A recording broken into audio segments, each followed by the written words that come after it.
Samsung's One UI 7 is bringing some exciting changes, especially for the Good Lock app. The latest update, version 3.0.10.1, features a sleek new design that aligns with One UI 7's emphasis on simplicity.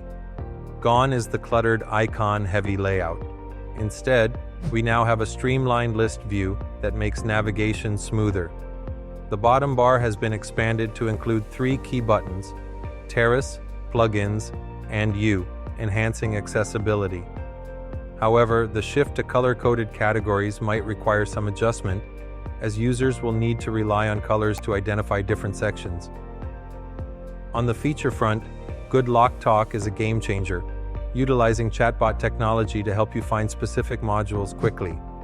Plus, there's a new gift box icon that unlocks a collection of stunning wallpapers. Samsung is also expanding widget options with a compact 1-in-1 widget that consolidates all modules and a stylish 4x2 cassette-style widget for quick access to your favorites.